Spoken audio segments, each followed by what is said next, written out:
हिंदुस्तान में मुगल बादशाहत के दौर में एक छोटा सा शहर हुआ करता था। नाम था सरहदीपुर। वहीं एक गरीब और परेशान हाल इंसान रहा करता था। नाम था हसन। हसन का चेहरा झुका हुआ था, आंखों में बेबसी की बारिश थी और जिस्म पे चिथड़े। दो वक्त की रोटी भी मुश्किल हो गई थी। बीवी बीमार, बच्चा बुखार में तपता हुआ और जेब खाली। एक दिन जब हसन बाजार के किनारे बुखारजदा बच्चे को गोद में उठाए बैठे थे, तब एक रोशन चेहरे वाला नेक इंसान उनके पास आया। नाम था रईस खान, जो शहर का नामचीन सेठ था। चेहरा नूरानी, दिल साफ और जबान पर अल्लाह का जिक्र। भाई, क्यों मायूस बैठे हो? रईस खान ने पूछा। हसन ने आंखें उठाकर सूखी आवाज में कहा, साहब, मेरी बीवी बीमार है, बच्चा भूखा है, मैं मजबूर हूं। कुछ काम मिल जाए तो खुदा का शुक्र अदा करूं। रईस खान ने एक झलक में उसकी हालत और आंखों का दर्द देख लिया। उसे लगा जैसे ये शख्स वाकई नेक, खुददार और सच्चा जरूरतमंद है। उन्होंने दिल में सोचा, अगर अल्लाह ने मुझे दिया है तो मुझे इस बंदे की मदद जरूर करनी चाहिए। उन्हें कुरान का यह हिस्सा याद आया, और जो कुछ अल्लाह ने तुम्हें दिया है उससे आखिरत का घर तलाश करो और दुनिया में से अपना हिस्सा न भूलो, और भलाई करो जैसे अल्लाह ने तुम्हारे साथ भलाई की है। चलो मेरे साथ, रईस खान ने कहा। मेरी दुकान पर काम करो, खाना भी मिलेगा और तनख्वाह भी। अल्लाह तुम्हारे लिए रास्ता खोलेगा। रईस खान की दुकान बड़ी थी, मसाले, सूती कपड़े और दूर दराज से आने वाला माल। हसन ने बड़ी लगन और ईमानदारी से काम करना शुरू किया।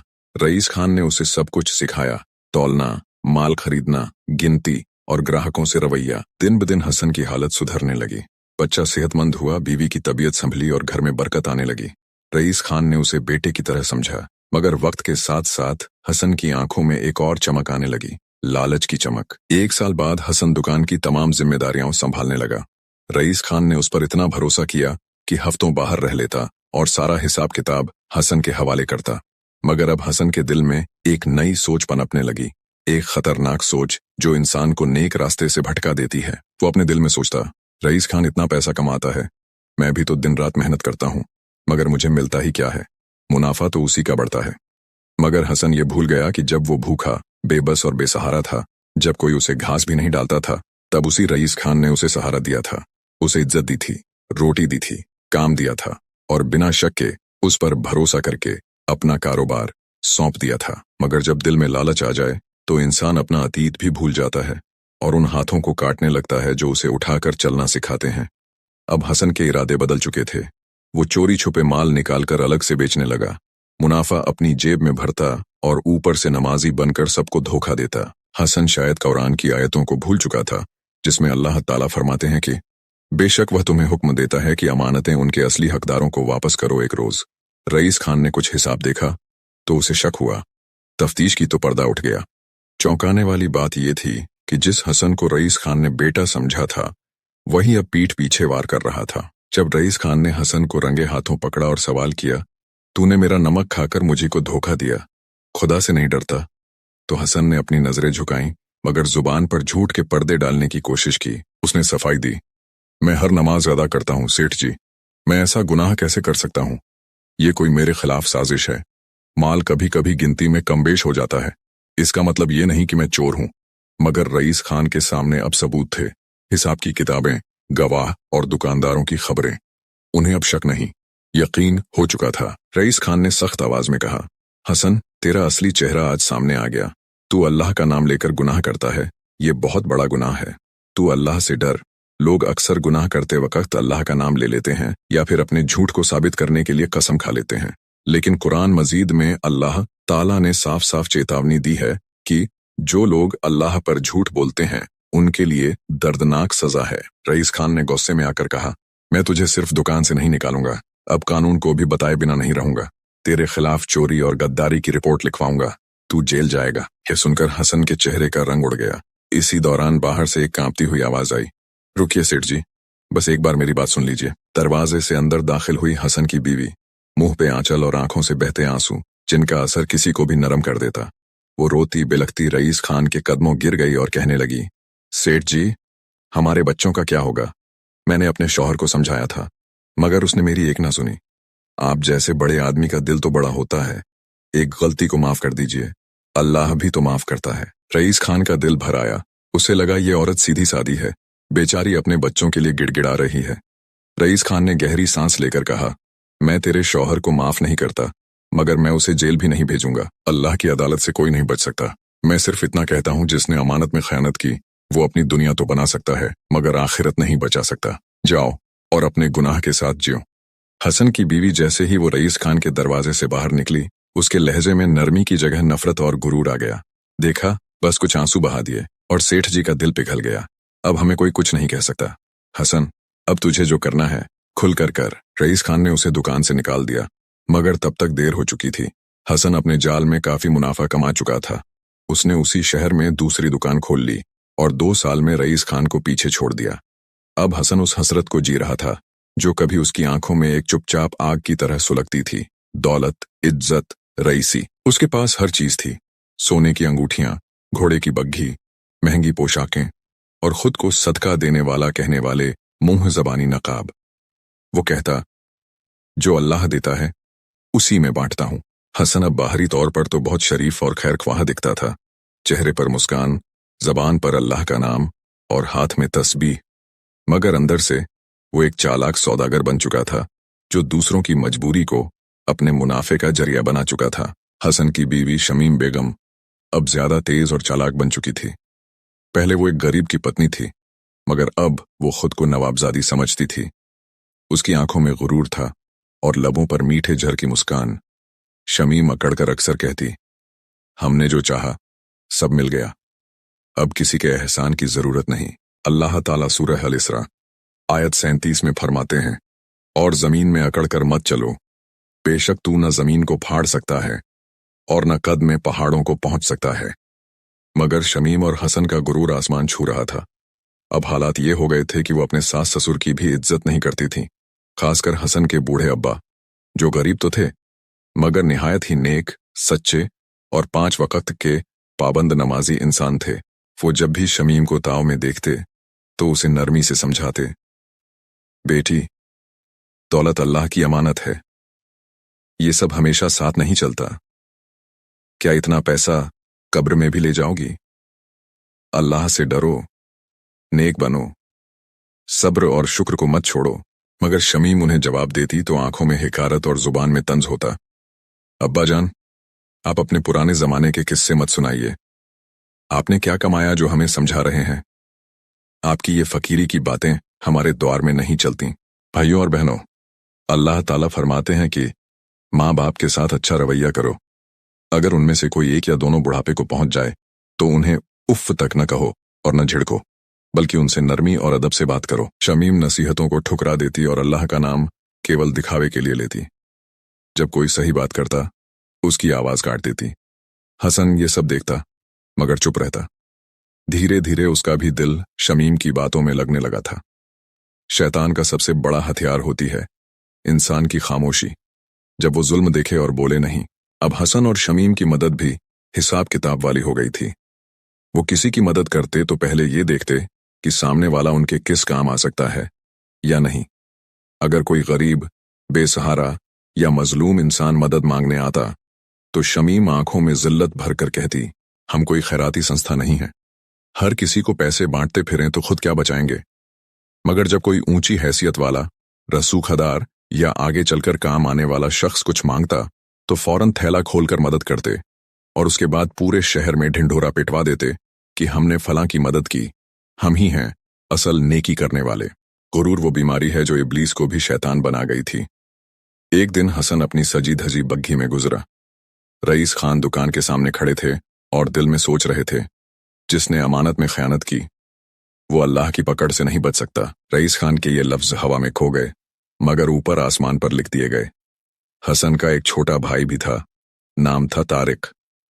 तारिक उम्र में छोटा जरूर था, दिल से साफ, ईमानदार और मेहनती, मगर जरा भोला, जिंदगी की चालाकियों में कच्चा और अक्सर अपनी ही सच्चाई से नुकसान उठाने वाला। अल्लाह ने उसे जबरदस्त हुनर अता किया था। वो लोहे की चीजें तराशता, लकड़ी से खूबसूरत सामान बनाता और लोगों के टूटे फूटे औजार दुरुस्त करता। शहर में उसका अच्छा नाम था। लोग कहते, तारिक गरीब जरूर है मगर काम में माहिर और दिल से पाक है। वो अपने हुनर से ज्यादा जाना जाता था। उसका उसूल था, हलाल कमाना है चाहे थोड़ा ही क्यों ना हो। वो छोटे मोटे कामों से थोड़े बहुत पैसे कमा लेता था। किसी दिन 5 सिक्के तो किसी दिन 10। अपने बच्चों की रोटी, बीवी की दवा और घर का किराया, सब कुछ उसी में से निकालता था। मगर फिर भी कभी किसी से उधार नहीं मांगता था। मगर उस साल हालात बहुत बिगड़ गए थे। बाजार में काम ठप था, उसकी बीवी बीमार पड़ी थी और 2 छोटे बच्चे भूख से बिलख रहे थे। ये जिंदगी में पहली बार था जब वो इतनी बड़ी परेशानी में घिरा था। समझ नहीं आ रहा था कि क्या करे, किससे मदद मांगे। और तभी उसी सोच के समंदर में एक चेहरा उभरा, उसके बड़े भाई हसन का। उसका भाई हसन आज बहुत बड़ा आदमी था, दौलतमंद, रईस, मशहूर, और उसकी बीवी शमीम अब उस शहर की नवाबजादी मानी जाती थी। आखिरकार अपनी खुददारी छोड़कर वो हसन के घर पहुंचा। दरवाजा खटखटाया और थोड़ी देर बाद उसकी भाभी शमीम बाहर आई, महंगी जेवरों से सजी हुई, आंखों में गुरूर। अस्सलामु अलैकुम भाभी, तारिक ने अदब से कहा। भैया हैं घर पर? शमीम ने उसे ऊपर से नीचे तक देखा, फटे कपड़े और थकी आंखें देख मुस्कुराई, तंज भरी मुस्कान। वलैकुमुस्सलाम, शमीम ने बेरुखी से जवाब दिया। हाँ हैं, मगर बहुत व्यस्त हैं। क्या काम है? तारिक ने थोड़ी झिझक के साथ कहा। असल में भाभी, बीवी की तबीयत बहुत खराब है, बच्चे भूखे हैं। अगर कुछ पैसे मिल जाएं तो अल्लाह का शुक्र अदा करूंगा। जैसे ही हालात सुधरेंगे सब लौटा दूंगा। शमीम के चेहरे पर एक अजीब मुस्कान आई। तारिक, आजकल हमारा भी हाथ तंग है, दुकान में भी नुकसान हो गया है, हम अब सबकी मदद नहीं कर सकते। ये कहते हुए शमीम ने हसन की ओर देखा, जैसे आंखों ही आंखों में कह रही हो, अगर कुछ बोला तो अंजाम याद रखना। हसन वहीं बैठा था, आंखें नीचे किए, हाथों में तस्बीह घूमती रही, मगर जुबान पर ताले जड़े थे। उसकी निगाहें जमीन पर थीं और चेहरे पर साफ झलक रहा था, बीवी का खौफ उसकी मर्दानगी को चुप करा चुका था। दरवाजा बंद हो गया, तारिक बाहर खड़ा रह गया, दिल टूटा हुआ, आंखें नम और उम्मीदें बिखरी हुईं। उसे आज समझ में आ गया कि जब दौलत दिल में उतर जाए तो रिश्ते दरवाजे के बाहर खड़े रह जाते हैं। शमीम और हसन यहां भी भूल गए कुरान की वह आयत जहां अल्लाह ताला फरमाते हैं, रिश्तेदार को उसका हक दो और मोहताज मुसाफिर को भी। यह बेहतर है उन लोगों के लिए जो अल्लाह की रजा चाहते हैं, और वही लोग सफल होने वाले हैं। इस आयत में अल्लाह ताला हमें सिखा रहे हैं कि अपने माल में से सिर्फ अपनी जरूरत पर खर्च न करो, बल्कि अपने रिश्तेदारों, गरीबों और मुसाफिरों का भी ख्याल रखो। जो लोग यह सब अल्लाह की रजा के लिए करते हैं, न दिखावे के लिए, न एहसान जताने के लिए, वही लोग आखिरत में कामयाब होंगे। मगर शमीम और हसन शायद सब कुछ भूल चुके थे। उन्हें यकीन था कि नमाज तो वो पढ़ते ही हैं, बस यही काफी है। तारिक की पुकार उनके दिलों तक नहीं पहुंची। उसके जाने के बाद शमीम ने किवाड़ों की दरार से एक नजर बाहर डाली, फिर घूमकर हसन की तरफ आई और तानेदार लहजे में बोली, देखा, मैंने पहले ही कहा था, ये आएगा पैसे मांगने, और अगर दे देते तो कभी लौटाता क्या। हसन चुप रहा। शमीम ने गुस्से से कहा, ये लोग सिर्फ लेने आते हैं, देने का वादा करते हैं, मगर जब वक्त आता है तो गायब हो जाते हैं। पैसे भी जाएंगे और नाम भी मिट्टी में मिल जाएगा। और वो तारिक, अरे वो किसी काम का नहीं है, ना ढंग का काम जानता है, ना सोचने की समझ है। ऐसे लोगों को मदद नहीं दी जाती, ये मदद नहीं, नुकसान होता है। हम कोई खैराती कोठी नहीं चला रहे। हसन ने एक लंबी सांस ली, मगर कुछ नहीं कहा। बीवी की बातों का जहर अब उसके दिल में उतर चुका था, और जो जहर दिल में उतर जाए वो रिश्तों की मिठास को घुला देता है। तारिक को दरवाजे से खाली हाथ लौटते बहुत लोगों ने देखा। शहर में बातें फैलने में देर नहीं लगी। लोग कहने लगे, जिसने कभी खुद भूखे पेट अपने बीमार बच्चे को गोद में उठाए मदद मांगी थी, आज वही दौलतमंद होकर अपने सगे भाई की मदद नहीं कर रहा। क्या फायदा ऐसी दौलत का जो अपने खून को भी ना देख सके। ये बातें शमीम तक पहुंची तो उसका लहजा और चेहरा तन गया। उसे अपनी इज्जत की नहीं, अपनी समाजी इज्जत की फिक्र थी। और जो लोग अपने किरदार से नहीं, नाम और दिखावे से जिंदा रहते हैं, वो अक्सर सच्चाई को मिटाने के लिए झूठ का पर्दा बुनते हैं। शमीम ने शहर की औरतों में धीरे धीरे ये बात फैलानी शुरू कर दी, वो तारिक, अरे वो तो एक नंबर का काम चोर है, दिन भर आवारा फिरता है, शराब पीता है, जुए में पैसे उड़ाता है, बीवी बच्चों को घर छोड़कर खुद नशेबाजी में डूबा रहता है। ऐसे लोगों को मदद नहीं दी जाती, वो मदद नहीं, सिर्फ बर्बादी मांगते हैं। हसन को भी ये सब पता था, मगर उसने फिर वही किया जो उसकी आदत बन चुकी थी, चुप्पी। उसे अपनी बीवी की ये हरकत बुरी जरूर लगी, मगर वो अब इतना गिर चुका था कि हक़ और नाहक़ में फ़र्क करना ही छोड़ दिया। और जो इंसान अपने आस पास के जुल्म को देखकर भी चुप रहता है, वो जुल्म का हिस्सा बन जाता है। उस रात तारिक घर लौटा तो उसके पास कुछ भी नहीं था, न पैसे, न उम्मीद, न कोई सहारा। बच्चे भूख से बिलख रहे थे, बीवी की तबीयत और बिगड़ चुकी थी। मगर उस रात तारिक ने कुछ और किया। उसने शिकवा नहीं किया, न ही किसी इंसान से उम्मीद रखी। वो उठा, वुजू किया और कोने में सजदा कर लिया। सर्द जमीन पर उसके आंसू गिरे और वो तड़प कर कहने लगा, या अल्लाह, मैंने कभी तुझसे अपने लिए कुछ नहीं मांगा।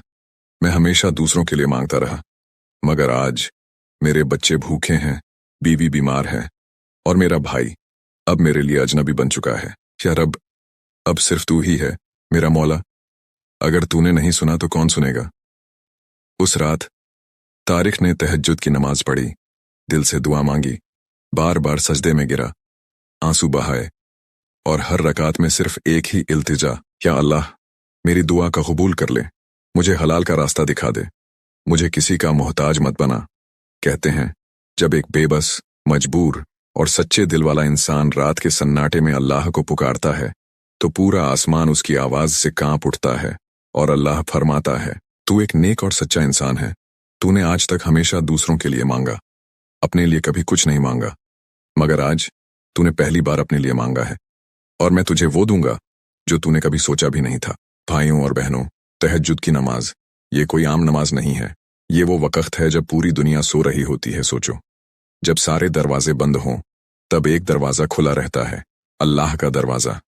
तहज्जुद की नमाज पढ़ो, क्योंकि इसी वक्त अल्लाह अपने नेक बंदों की दुआ सुनता है, उनके गम दूर करता है और उन्हें अपने करीब कर लेता है। दोस्तों, इस चैनल का मकसद सिर्फ कहानियां सुनाना नहीं है, बल्कि कुरान और हदीस की रोशनी में लोगों तक नेक बातें और इस्लाम का सच्चा पैगाम पहुंचाना है। अगर आपको ये कहानी पसंद आई हो तो इस नेक काम में हमारा साथ दें, वीडियो को लाइक करें, शेयर करें और चैनल को सब्सक्राइब करना न भूलें। अमानत में खयानत, अल्लाह की गिरफ्त से कोई नहीं बचता का ये सिर्फ पहला हिस्सा था। अगले हिस्से में देखिए कैसे अल्लाह की पकड़ शुरू होती है और एक गुनहगार की जिंदगी पलट जाती है।